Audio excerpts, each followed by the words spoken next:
Welcome to Cheater Confessions. Let's get started with today's story. Helen, I said one evening, setting down 2 mugs of tea on the kitchen table. Things between us have felt off lately. You've been distant.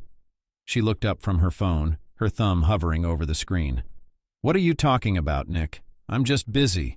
Work's been insane. Work, I repeated. It's always work. But I can't even remember the last time we talked. Really talked. We'd been married for 7 years, and those early days felt like a lifetime ago. Back then, everything was simple. We couldn't get enough of each other. But over time, the magic faded. Life got in the way. Work, bills, routines. It's not like we stopped loving each other, at least I didn't think so, but something had shifted. Lately, Helen seemed more like a stranger than my wife. She was always distracted, always busy with something that didn't involve me. I wasn't ready to let us slip away.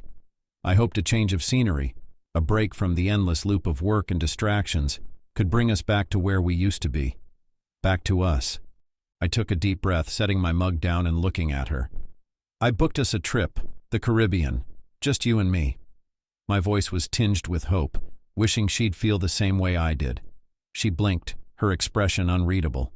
For a moment I thought she might actually smile, but instead she put her phone down and sighed. I don't know, Nick. Things are hectic right now. Maybe this isn't the best time. It's the perfect time, I insisted. We need this. She hesitated, her lips pressing into a thin line, but eventually she nodded. Okay, fine. The Caribbean. Let's go. I should have noticed the way her eyes darted back to her phone as soon as the conversation ended, but I was too relieved.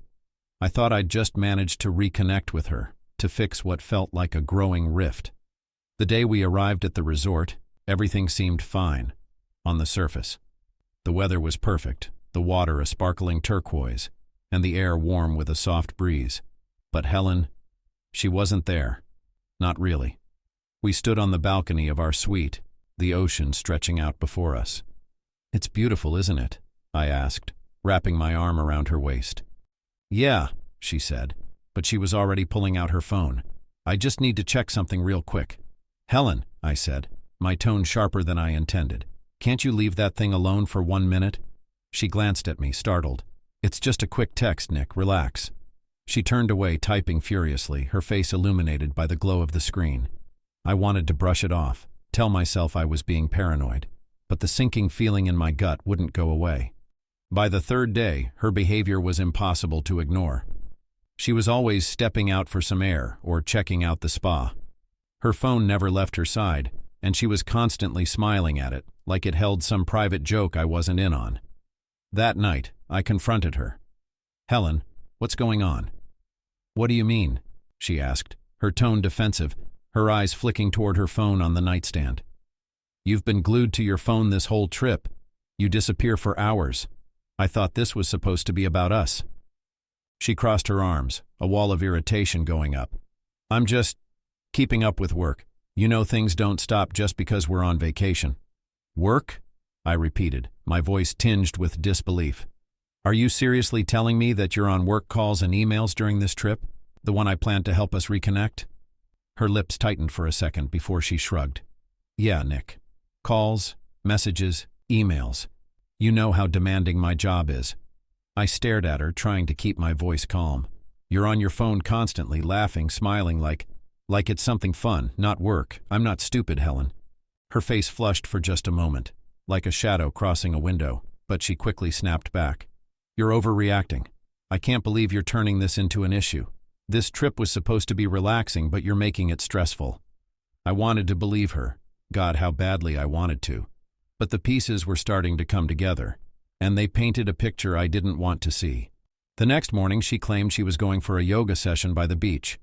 Something about her excuse didn't sit right with me, so I decided to follow her. I felt like an idiot, sneaking around the resort like a private detective, but my gut was screaming at me to find out the truth. And I did. There she was, sitting at a secluded table by the water, laughing with a man I'd never seen before. He was tall, with dark hair and an easy smile. She reached across the table and touched his hand, and he leaned in, saying something that made her laugh again. My blood boiled. That evening I acted like nothing had happened. When she returned to the suite, she gave me some vague story about meeting a couple from Boston at yoga. "They're so nice," she said, her tone light and carefree. "We're going to try to meet up for drinks later this week." I nodded, pretending to believe her. "Sounds great," I replied, keeping my voice steady. Inside, though, my mind was racing. I knew exactly what had happened. Her tone, her body language, it all screamed that she was hiding something. But instead of confronting her outright, I decided to wait. If she thought I was oblivious, it would be easier to uncover the truth. The next morning, as we lounged on the balcony, Helen casually mentioned she had booked a massage at the spa. "It's supposed to be incredible," she said, pulling on a flowing sundress and grabbing her phone. "I'll be back in a couple of hours." I forced a smile. "Take your time," I said, leaning back in my chair. "I might chill in the room or take a quick swim in the pool." She smiled briefly, barely meeting my eyes. "Sounds good," she said, slipping out the door. As soon as she left, I gave her a few minutes before heading out. I stayed far enough behind to avoid suspicion, my heart pounding with every step. She didn't go to the spa. Instead, she walked straight to the lobby, glancing around as if looking for someone. And then I saw him. The same man from before. Tall, dark hair, and an easy smile. He approached her with a confidence that made my stomach turn. She lit up when she saw him, a smile so genuine and warm it was like a slap to my face. I ducked behind a column, pulling out my phone with trembling hands. I hit record, the screen capturing everything as they greeted each other. They hugged, lingering in the embrace. She reached out, her hand brushing his arm in a way that was far too intimate for just friends. I couldn't hear what they were saying, but their body language spoke volumes. After a few minutes of hushed conversation, they headed to the bar. I kept my distance, finding a spot in the lobby where I could keep an eye on them without being noticed. They were completely engrossed in each other. She laughed at his jokes, her hand resting lightly on his forearm. He leaned in close, whispering something that made her smile, her cheeks flushing pink. It was like watching the Helen I used to know, but it wasn't me bringing her to life. It was him. I couldn't tear my eyes away, the reality of it settling in with each passing second. I snapped photos of them discreetly, each click of the camera cutting deeper into my chest. As if the universe itself wanted to twist the knife even further, they stood up, their bodies close, and walked toward the elevators. And then, they kissed. My breath hitched, a cold sweat breaking out on my forehead. I followed, keeping my head down, my phone still recording. They stepped into the elevator together, and I watched the doors close, their reflection in the polished surface seared into my memory. I took the stairs, my legs moving on autopilot. My mind was a whirlwind of disbelief, anger, and heartbreak. By the time I reached their floor, I saw them at the end of the hallway, and I hit record once more. They kissed again, longer this time. Her arms slid around his neck, pulling him close before they disappeared into a room together. The door clicked shut, the sound echoing in the empty hallway like a final verdict. I stood there, my fists clenched, my heart pounding so loudly I could hear it in my ears. Part of me wanted to storm in and confront them, to demand answers, but another part held me back. I approached the door, my breath shallow, and pressed my ear against it. At first, there was only the murmur of voices, low and indistinct. Then I heard it, her laugh. That laugh, once mine, now belonged to him. The voices grew quieter, replaced by soft murmurs and then unmistakable sounds. Moans. Her moans. My stomach churned, and I had to steady myself against the wall. Every sound from behind that door was like a dagger to my chest, each one twisting deeper than the last. I kept recording with my phone, capturing the door number and the muffled noises from inside. It was sick and twisted, but I needed this. Proof that I wasn't crazy, that my instincts hadn't been wrong. I stood there for what felt like hours, every second an eternity. When the noises subsided and the room fell silent, I turned and walked away, my hands shaking, my mind racing. This wasn't just betrayal. It was the destruction of everything I thought we had, everything I believed in. But now, I had the proof, and I was ready to use it. That night, I didn't say a word.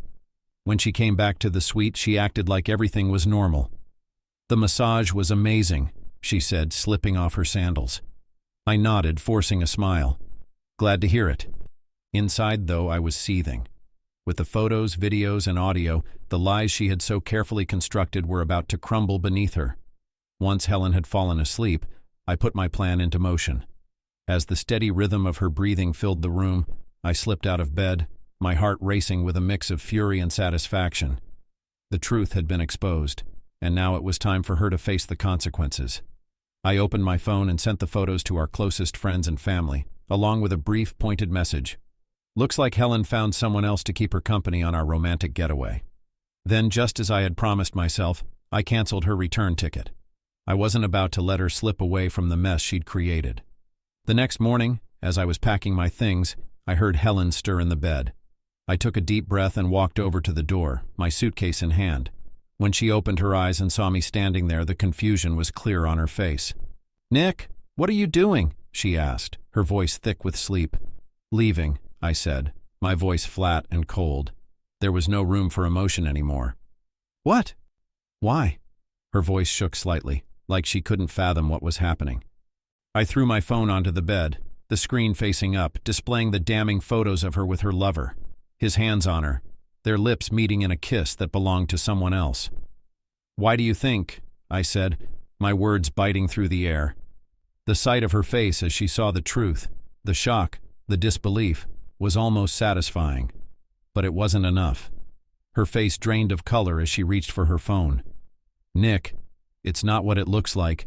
"Save it," I snapped, cutting her off. "You wanted a getaway with your lover?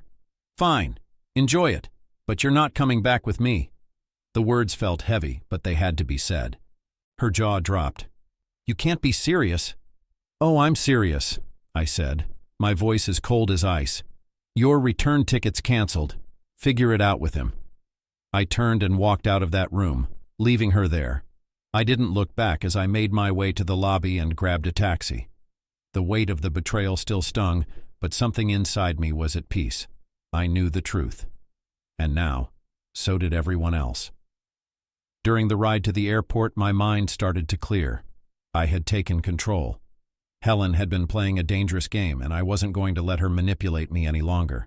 She'd made her choices, and now she had to live with them. When I got home, the messages started flooding in. Friends and family were shocked, some furious on my behalf, others simply stunned at the audacity of it all. Helen called me repeatedly, but I didn't answer. There was nothing left to say to her.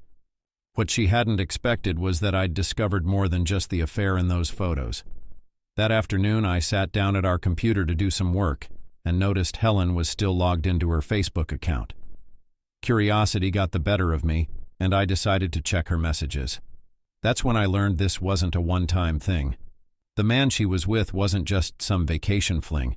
He was someone she'd been seeing for months, someone who'd become more than just a brief escape from our marriage. Helen had told him about the trip, about how she and I were going to the Caribbean, and she'd made a plan. She wanted him to come to the same resort so they could continue their affair without anyone suspecting a thing. She promised him it would be their secret getaway.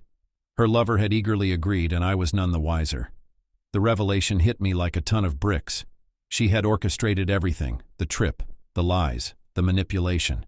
She'd planned this entire vacation around a man who wasn't me. I wasn't just a husband she was neglecting. I was a pawn in her twisted game. I couldn't believe it. After that, I didn't waste another moment. Filing for divorce was the only logical step. There was no room for reconciliation. Everything between us had been built on lies. As I filled out the papers, I felt a strange mix of sadness and relief. I had spent years thinking she was the one, but now I could see that I had been blind to the truth for too long. I blocked her number, finally severing the last thread of any emotional connection I had with her. She had betrayed me, but now I was free. As for Helen and the man she had left me for, they eventually became an official couple. Their affair, which had started months before our vacation, had blossomed into something more. For a while, it seemed like she had found her happy ending, but I soon heard rumors, just whispers at first, that things between them had taken a turn. After 7 months, they broke up. Apparently, Helen had cheated on him, just as she had done with me. Looking back, I can't say I regret how I handled it.